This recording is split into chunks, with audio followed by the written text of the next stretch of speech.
One royal expert is wondering what exactly possessed the late queen to make the decision to deceive the public.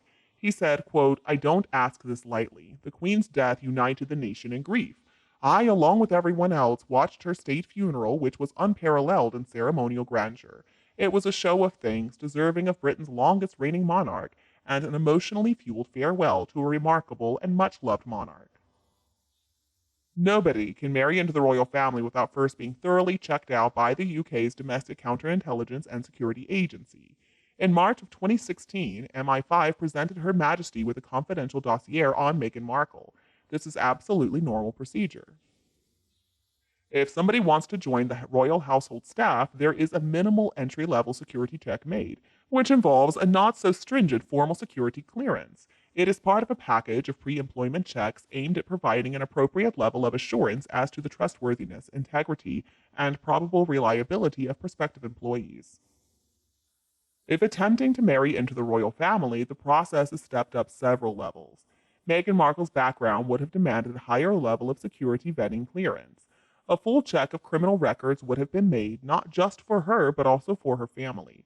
Her political affiliations would have been scrutinized, along with information on previous marriages. When Her Majesty read through the report on the actress, what must she have thought?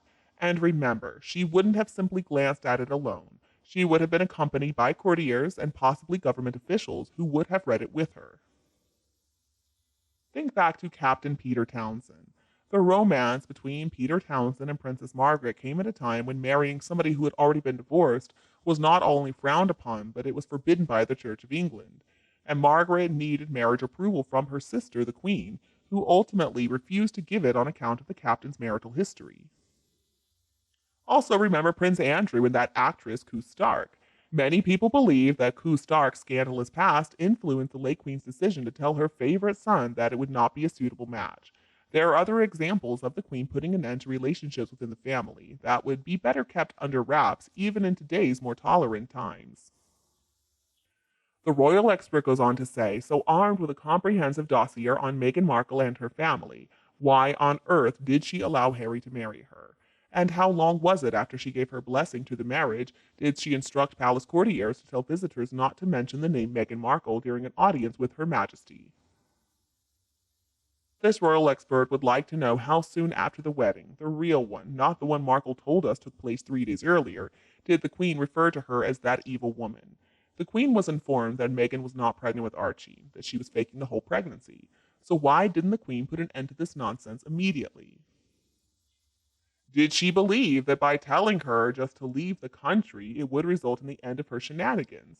Meghan was so disrespectful. She made fun of the late Queen on TV with that exaggerated mocking curtsy. As disclosed by a member of the royal household, Charles was bewildered and he even asked, "Why is she encouraging the world to laugh at my mother?" The royal expert concludes saying, but the deceit and being complicit in the royal scam is something the British public won't tolerate.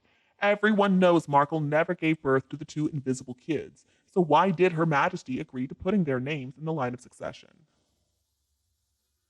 Well, let's look at the history of this. On June 4th of 2021, supposedly Elizabeth was born to Meghan. And then a few weeks later, Archofficial and Elizabeth still were not included in the line of succession. And then, towards the end of July, the Queen got ready for her summer vacation. She was greeted by a lot of correspondence when she got to Balmoral for her annual visit to the castle. The letters came from all kinds of online groups and they were delivered. They landed on the Queen's desk the day she got there, and all had the same request. We all know Meghan didn't give birth, so is that why they're not included in the line of succession? And then, within just a few days, the names of the two invisible kids were placed between the Duke of Sussex and the Duke of York, without any explanation as to why they were not included earlier. Well, okay, there's a simple question here. Was it the late Queen who decided that the media wasn't allowed to write about Meghan's deceit? Many people claim that she did that to try to safeguard the future of the royal family. I mean, a scandal like that would really hurt the monarchy, and Elizabeth knew that. I suspect that times had changed since the days when the late Queen could refuse permission to marry and people would obey her. You know, Harry would have married Meghan anyway. Even if the late Queen tried to stop this marriage, there would have been such a scandal anyway because Harry and Meghan would have cried racism. And once Meghan, the evil narcissist, got Harry caught in her web, there was no going back. There was going to be a scandal no matter what. It was simply a matter of how to try to control it. But unfortunately, there was no way to control this mess.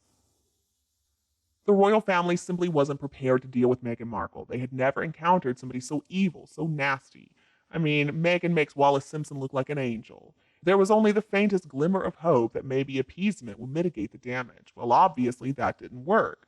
Now, eventually, this mess is going to get resolved one way or the other, and it's not going to be pretty getting there. There was somewhere I read that Meghan told the late queen that she was pregnant before she and Harry got married, but then she miraculously lost that baby. Well, it sounds like the queen went along with the wedding. And then, once Meghan got married, she needed something to make sure Harry couldn't get away. And what better than another baby? It did work the first time for her, so Meghan figured just use that same strategy the second go around. Once the queen discovered that was fake, she asked them to leave the country, and that's why they first headed to Canada. And then once they were in California, Meghan thought the queen hadn't told everybody the truth, so she figured she could pull the same scam with Lilibet. And the late queen was in a very difficult situation. Harry was and had always been a bit of a loose cannon. So I can only assume she believed that he could be placated with Meghan and a few royal duties. So even though Meghan had an unsavory past, it made sense for Harry to be allowed to marry her, because really what harm could it do? The queen probably assumed that since Meghan had such a sketchy past, she would love the chance to clean up her image and she would enjoy all the benefits of royal life. All the MI5 Secret Services, James Bond, and Daniel Craig's could produce dossiers on Meghan's past, but nobody, not even the late queen, could see into the sick, twisted mind of Meghan Markle until it was too late. So at this point, I think the family is just glad that she's in America. Hopefully, that's going to limit the damage that she can do to them directly. I mean, we have seen her already try her best to hurt them, and she has. If Meghan has shown the public exactly what she is, well, all right, we believe her. She's greedy, she's unpopular, she's a horrible, horrible person, and she's also a liar. So at this point, the only thing for the royal family to do is cut both of them loose. Harry has already been ruined, he's a lost cause. And if there are any kids, those titles have got to be removed. And also, they've got to be removed from the line of succession. That would take away all Meghan's power, and then she would officially be a failed celebrity. I wish the king would just hold a press conference and reveal the truth about the two of them, just tell everything. Now, the truth is, the monarchy would survive. I would never assume that they were deceiving the public. I think most people would just feel sorry for them because most people would understand that Meghan and Harry put them in an impossible situation. And I think most people would feel sorry for them for having to deal with such a nasty couple. And Harry is just as guilty as Meghan Markle, so he shouldn't be absolved. And you, what do you think about this case? Please tell me your opinion below in the comments. If you think my video is useful, don't be afraid to like and share it with anyone else who would enjoy it anytime you want. And please subscribe to Kate Middleton and the Queen channel to get more updates from our team. Thank you so much for tuning in. Goodbye, and I'll be back to see you all tonight.